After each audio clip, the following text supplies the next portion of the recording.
what is life like on a narrowboat? My wife and I are what are called liveaboards. In other words, we're not just on a holiday here. This is our home. So we live on this boat 24 hours a day, 7 days a week. And we've built it as our home that we'll be on for, I don't know how many years, but probably many, many years to come.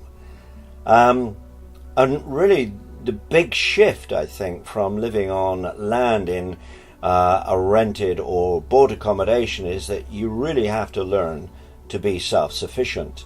And especially with us, because we're moving, we're what's known as constant cruisers, which means that we can legally moor up somewhere on the canals for 2 weeks, and then we have to move on.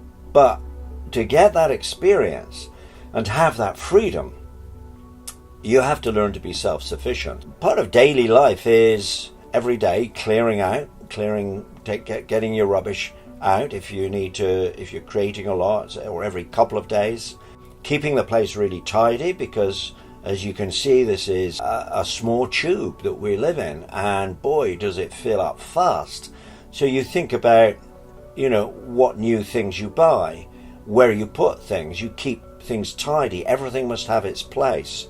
So you have to be much tidier, I think, than if you're living in a flat or a house. By living in a small space, you really think about your possessions, what you own, what you want to keep, what's useful, the size of things as well.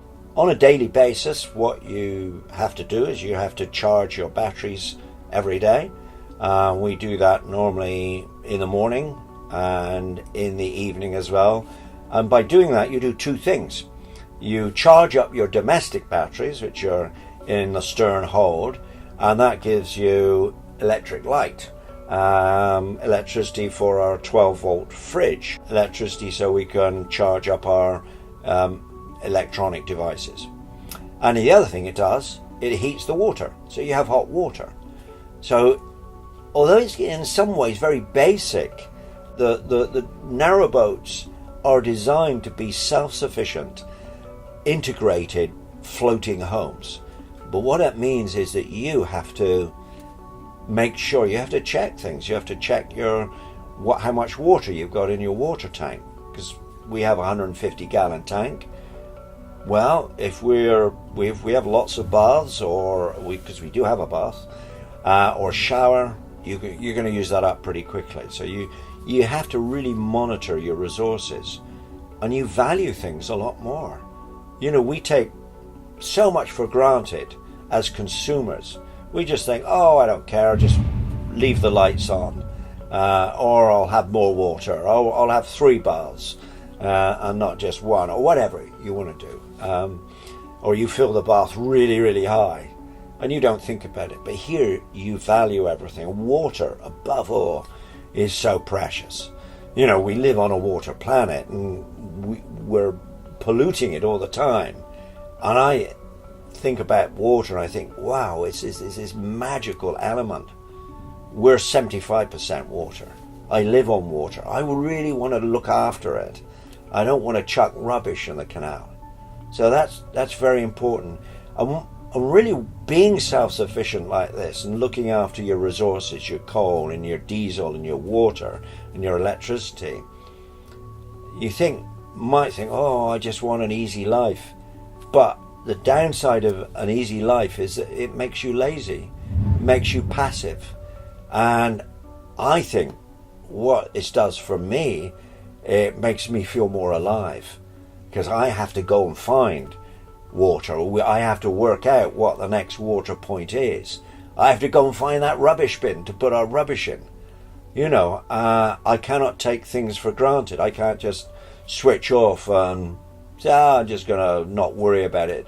The thing is not to worry, but you have to keep an eye on everything. But you know what? You can be in the middle of beautiful countryside with no houses, no cars in sight, and just pure nature. Because you've monitored your resources, you can be there and you can experience this incredible beauty and this incredible freedom, the sun coming up in the morning, the birds, the blue sky, and you feel alive. And that, I think that's really what we as human beings want to do. We really want to feel alive, feel that force of life within us. In fact, I'm kind of proposing a new philosophy here. It's called alivism, and it's the opposite of materialism, because I think materialism kind of deadens us, really. It's about, how much stuff we can buy, how much money we can store up so we can buy more stuff, and it doesn't make us feel alive. You get a little hit, maybe a brief hit, when you can go out and buy something. But what we really want is to feel alive. So becoming self-sufficient, it's all learnable.